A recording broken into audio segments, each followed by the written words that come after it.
Camarade président Vladimir Poutine, camarade président chef d'État africain, camarades chefs de délégation, bonjour.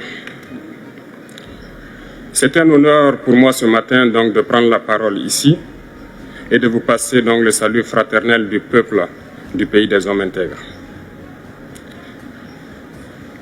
C'est aussi le lieu pour moi, avant tout propos, de rendre grâce à Dieu, Dieu Tout-Puissant qui nous a permis de nous réunir ici ce matin en bonne santé pour parler de l'avenir et du bien-être donc de nos peuples.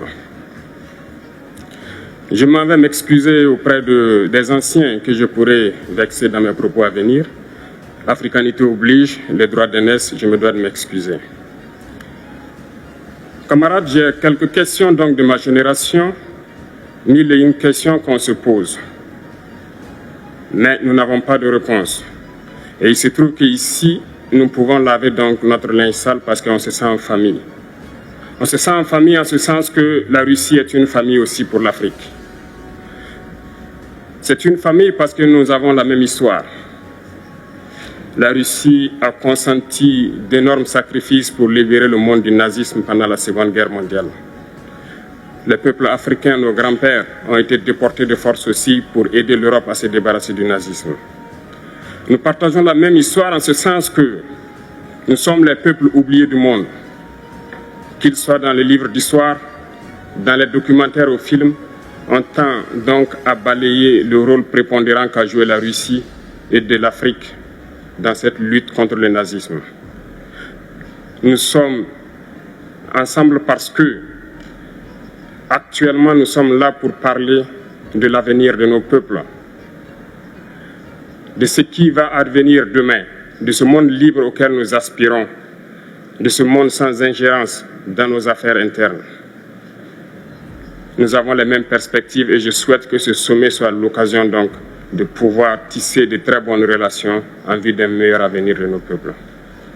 Les questions que mes générations se posent sont les suivantes, si je peux me résumer, c'est de ne pas comprendre comment l'Afrique, avec tant de richesses sur notre sol, avec une nature généreuse, de l'eau, du soleil en abondance, l'Afrique est aujourd'hui le continent le plus pauvre.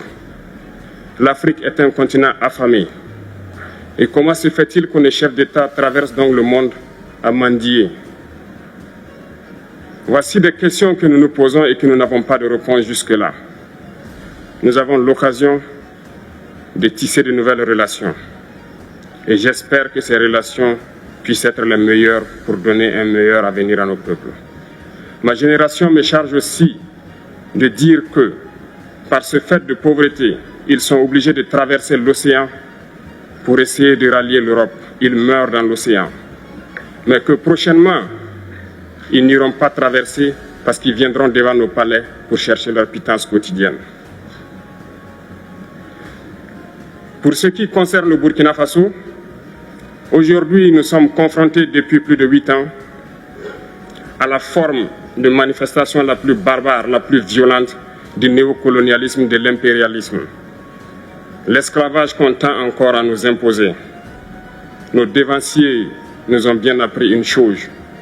L'esclave qui n'est pas capable d'assumer sa révolte ne mérite pas que l'on s'apitoie sur son sort.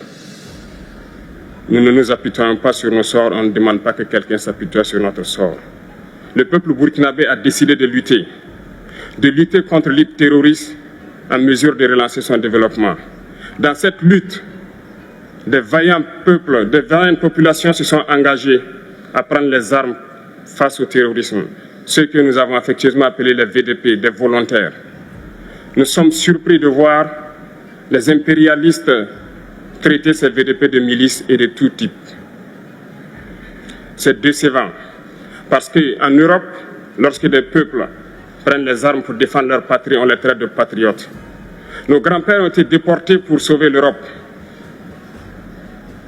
Ce n'était pas avec leur consentement, contre leur gré. Et bien au retour, on se rappelle bien qu'à Tiaroy, lorsqu'ils ont voulu revendiquer leurs droits élémentaires, ils ont été massacrés. Cela ne fait rien donc. Lorsque nous, peuple, nous décidons de nous défendre, on nous traite de milices. Mais là n'est pas le problème. Ce qui est le problème, c'est de voir des chefs d'État africains qui n'apportent rien à ces peuples qui se battent, mais qui chantent la même chose que les impérialistes en nous traitant de milices, en nous traitant donc d'hommes qui ne respectent pas les droits de l'homme. De quels droits de l'homme parle-t-on? Nous nous offusquons contre cela et c'est honteux. Il faut que nous, chefs d'État africains, nous arrêtons de nous comporter donc en marionnettes qui dansent à chaque fois que les impérialistes tirent sur les ficelles. Hier, le président Vladimir Poutine a annoncé donc l'envoi de céréales en Afrique. Nous sommes bien contents. Nous lui disons merci pour cela. Mais aussi, c'est un message passé à nous, chefs d'État africains, parce qu'au prochain forum, nous ne devrons pas venir ici sans avoir assuré, pour ceux qui ne connaissent pas la guerre, l'autosuffisance alimentaire de nos peuples. Nous devons prendre l'expérience de ceux qui ont pu déjà atteindre cela en Afrique, tisser de bonnes relations ici et tisser de meilleures relations avec la Fédération de Russie pour pouvoir assouvir les besoins de nos populations. Je ne serai pas peut-être long, le temps imparti est très court. Nous sommes obligés de nous arrêter à un moment donné. Mais je voudrais terminer en disant que nous devons donc rendre hommage à nos peuples qui se battent. Gloire à nos peuples, dignité à nos peuples, victoire à nos peuples. La patrie ou la mort, nous vaincrons. Merci, camarades.